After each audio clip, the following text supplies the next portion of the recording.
सभी साधकों जय श्री गुरुदेव। ओम श्री गंगाय नाथाय नमः। ओम श्री गंगाय नाथाय नमः। ओम श्री गंगाय नाथाय नमः। गुरुर्ब्रह्मा गुरुर्विष्णु गुरुदेवो महेश्वराय गुरु साक्षात परब्रह्म तस्मै श्री गुरुवे नमः। तस्मै श्री गुरुवे नमः। तस्मै श्री गुरुवे नमः। सभी साधकों जय श्री गुरुदेव। आज हम पतंजलि ऋषि अष्टांग योग के समाधि पाठ के 11वें सूत्र की व्याख्या करेंगे। वो अंत में संजीव मंत्र सुनेंगे साथ को। इससे नए मनुष्य की दीक्षा हो जाती है। केवल गुरुदेव की वॉइस में दीक्षा हो होती है संजीव मंत्र सुनते ही, क्योंकि गुरुदेव की आवाज़ में वेट है। यह एक प्रकार का सिद्ध योग है साथ को। इसमें मनुष्य के तीव्र ताप शांत होकर वह डिवाइन फॉर्मेट ट्रांसफर हो जाता है। वो अपने उच्चतम विकास को प्राप्त करता है। गुरुदेव श्याग ने इस योग को सिद्ध योग कहा है, क्योंकि इसमें हर प्रकार का योग सम्मिलित होता है, जैसे राज योग, ध्यान योग, लय योग, नाद योग, विहंगम योग, हठ योग, ध्यान योग, क्रिया योग। इसमें सभी प्रकार के योग सम्मिलित होते हैं, इसलिए इसको सिद्ध योग कहा है। सिद्ध योग एक प्रकार का नाथपंथ योग के द्वारा दिया गया एक संजीवनी मंत्र इसमें है, जिससे मनुष्य के सभी रोग ठीक हो जाते हैं और वह पूर्णता को प्राप्त करता है। सिद्ध योग है क्या? सिद्ध योग गुरु गोरखनाथ के जो गुरु थे मच्छिंद्र नाथ, उनके द्वारा ये चलता हुआ आ रहा है। फिर गुरु गोरखनाथ जी ने 11 भागों में बांटा नाथों को,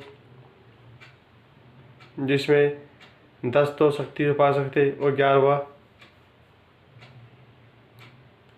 10 तो शिव उपासक थे और 11वां शक्ति उपासक। और ये 11वें पंथ के नाथ योगियों को आईपंथी नाथ कहा जाता है। हमारे गुरुदेव के जो गुरु दादा गुरुदेव वह एक आईपंथी नाथ थे। उनसे दीक्षित गुरुदेव श्याग ने पहले 1968 में साधना की, जिसमें गुरुदेव को गायत्री मंत्र की सिद्धि हुई, यानी पृथ्वी तत्व की सिद्धि हुई। और बाद में 1983 में गुरुदेव ने गंगाईनाथ जी महाराज जी से दीक्षा ली, जो हमारे गुरुदेव के गुरु हैं। गंगाईनाथ जी महाराज जी हमारे गुरुदेव हैं। इन्होंने इन दीक्षा ली गंगाईनाथ जी महाराज से 1983 में, और कृष्ण जी का मंत्र प्राप्त किया और उसका मन ही मन जाप किया, जिससे उनको कृष्ण की सिद्धि हो गई, आकाश तत्व की सिद्धि हो गई। इसलिए उनकी फोटो से योग होता है साधकों। सिद्ध योग एक नाथपंथ योगियों की देन है, और इसमें एक कुंडलिनी का वर्णन आता है, जो कि गुरुदेव श्याग के मंत्र से 1 सेकंड में जागृत हो जाती है और वही योग करवाती है। इसमें आपको ज़रूरत है। इसमें होठ योग होता है, अपने आप स्वयं योग होता है। इसमें कुंडलिनी का वर्णन आता है। कुंडलिनी जिसे हम राधा सीता दुर्गा काली आदि ग्राम से पूछते हैं, योग में उसको कुंडलिनी कह दिया गया। वह हमारे बेसमेंट में 2 मिनट पोजिशन में रहती है, सुसुप्ति में रहती है, मूलाधार चक्र से थोड़ा ऊपर रहती है, जिसको हम बाहर राधा सीता दुर्गा काली आदि हम से पूछते हैं, उसी को कुंडलिनी कहा है। वह जब जागृत हो जाती है संजीवनी मंत्र से, तो उसको पुश मिलता है, ऊपर की तरफ धकेला जाता है, ऊपर तक जाती है और आपकी संपूर्ण यात्रा करवाती है, परब्रह्म तक की यात्रा कराती है, जो कि सहस्रार में आपका अपने स्वामी है उसका वहाँ तक पहुँचने की कोशिश करती है। और जब तक वहाँ नहीं पहुँच जाए तब तक आपको दिव्य अनुभव देती रहती है।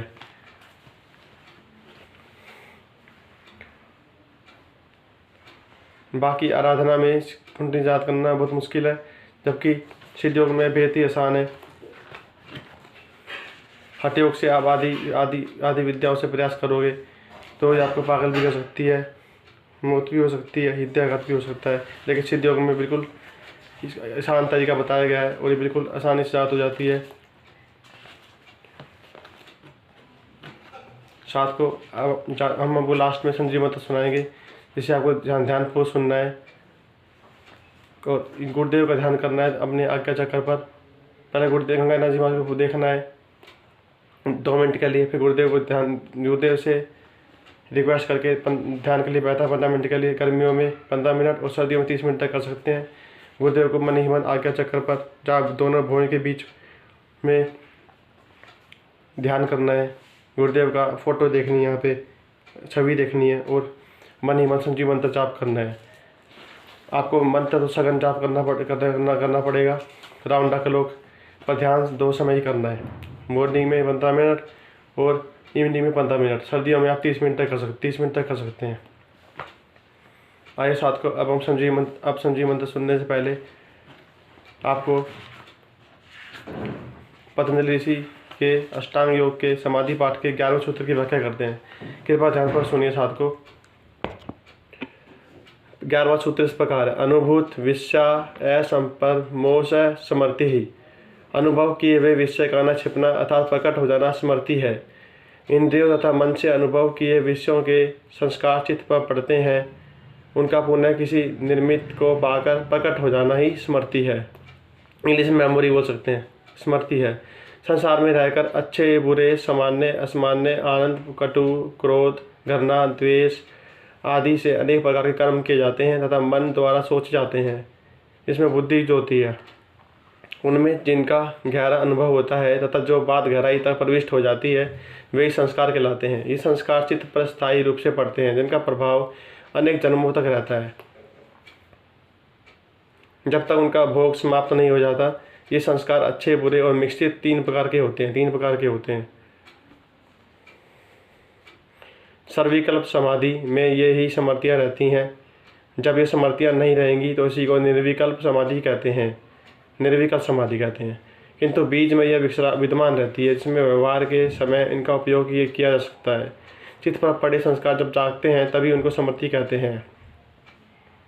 जब इस वृत्ति में आत्मज्ञान में उत्साह बढ़ता है तो ये अक्लिष्ट तथा भोगों में रुचि बढ़ती हैं तथा ये क्लिष्ट कहलाती हैं। साथ को अब हम संजीव मंत्र सुनते हैं। 11वां श्लोक था पतंजलि ऋषि का, इसे आप ध्यान से सुनना। और जो निर्भीत समाधि इसमें कहा गया है, निर्भीत समाधि तो एक प्रकार की समाधि है जिसमें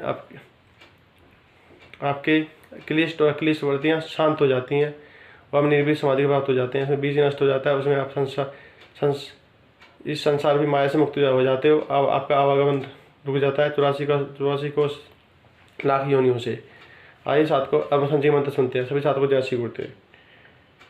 ओम श्री गंगाय नाथाय नमः। ओम श्री गंगाय नाथाय नमः। ओम श्री गंगाय नाथाय नमः। गुरुर्ब्रह्मा गुरुर्विष्णु गुरुदेवो महेश्वराय गुरु साक्षात् परब्रह्म तस्मै श्री गुरुवे नमः। आइए साथ को संजीव मंत्र सुनते हैं। जय श्री गुरुदेव सभी को।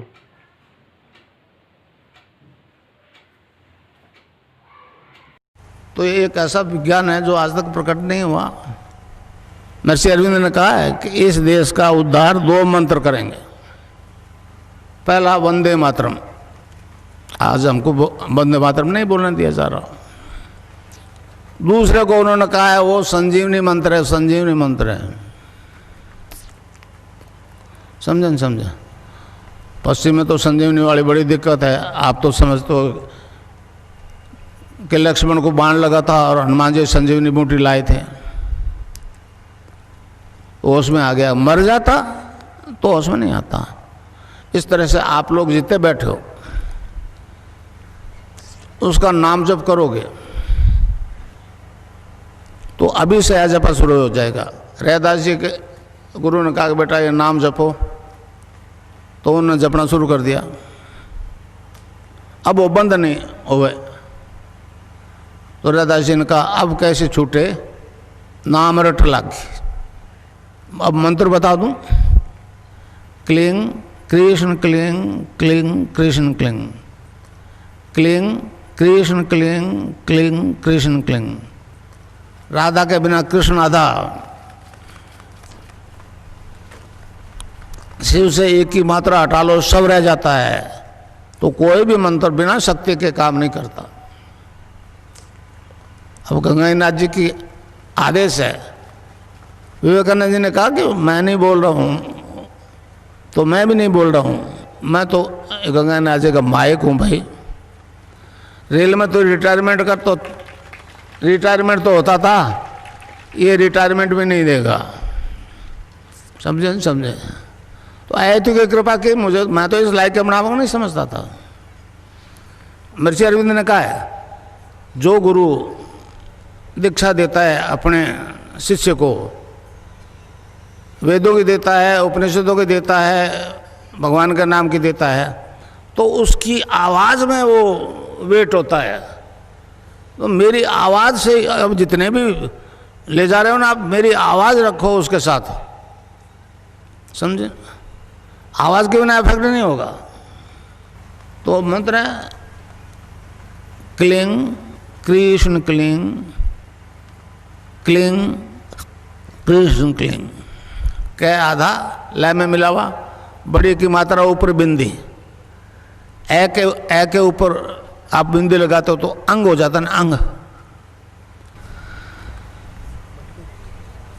अच्छा, अब ध्यान करो भाई 15 मिनट, यहाँ मुझे देखो और नाम जब चालू रखो। कोई प्रकार की योगिक क्रिया हो तो घबराएगा नहीं, 15 मिनट ध्यान करो, 15 मिनट में अपना बंद हो जाएगी। मन ही मन जपो, और जेब नहीं रहना चाहिए। Cling Krishna cling, cling Krishna cling, cling Krishna cling.